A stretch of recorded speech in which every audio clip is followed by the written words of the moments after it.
गण गणपते नमः। गणेश पुराण अध्याय पार्वती जी का आत्मघात के लिए तैयार होना। गिरजा पुत्री ने उनकी बात पर ध्यान नहीं दिया और वह अपने निश्चय को कार्य रूप में परिणत करने को ही थी कि अंतरिक्ष शून्य के सहसा करोड़ों सूर्य के संबंधित समूह के समान एक नारम उत्कर्ष तेजमय प्रकट हो गया, जिसके कारण समूचा कैलाश पर्वत और समस्त दिशाएं प्रकाश में हो उठी। यह तेज मंडल असीमित अनंत था। यह देखकर समस्त देवता और ऋषि मुनि समझ गए कि भगवान में है, इसलिए सभी भक्ति भाव से प्रणाम करके गदगद करने से उनकी स्तुति करने लगे। देवताओं ने कहा कि हे प्रभु, आप असीमित और अनंत की यथार्थ रूप से स्तुति करने में तो हम पूर्ण रूप से असमर्थ है, किंतु आप समस्त विश्व के परामर्श माया में और माया से परे भी है। हे नाथ, यह दृश्यमान जगत आपका ही माया माँ समूह स्वरूप है। कोई भी दृश्यमान या अदृश्य पता किसी व्यवस्था में आपसे भी नहीं हो सकता। प्रभु हे जगदीश्वर, समस्या जो विकट परिस्थिति उत्पन्न है उससे आप ही उबार सकते हैं।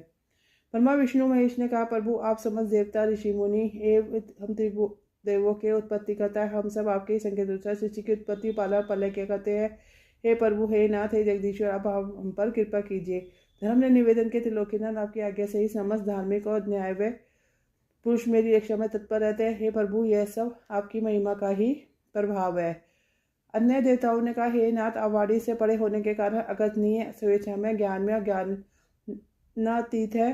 तब आप समस्त वेदों के कारण समस्त ज्ञान मूर्ति का सुवन किस प्रकार किया जाए। हे प्रभु, हम सब आपके कल्याणश होने के कारण आपकी संपूर्ण कलाकारी को ठीक प्रकार से जानने में समर्थ नहीं है।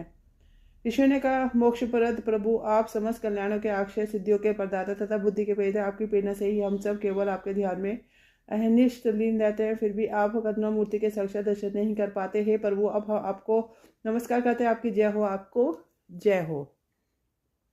तभी सर्वत्र जय घोष होने लगता है। सभी दिशा भगवान पर ब्रह्मा श्री कृष्ण की जय जयकार से गूंज उठी। तभी जगजननी पार्वती ने परमात्मा के रूप का गुणगान करते हुए निवेदन किया, शुरुआत में ही आपका अद्भुत तेज करोड़ सूर्य के समान न जाने में समर्थ है। आपके स्वरूप का वर्णन कोई नहीं कर सकता। आप अणु अणु में व्याप्त है, परम महमीय। आप इस छाप मात्र से ही सभी कुछ कार्य समर्थ है। इसलिए आप तो मुझे जानते हैं, किंतु मैं आपके पदार्थ रूप में कैसे जान सकती हूँ। हे प्रभु, मैंने पुत्र की कामना से पुण्य व्रत का अनुष्ठान किया, किंतु इस अनुष्ठान की समाप्ति पर विधानुसार आपने परिणति को दक्षिण के रूप में दिया जाता है।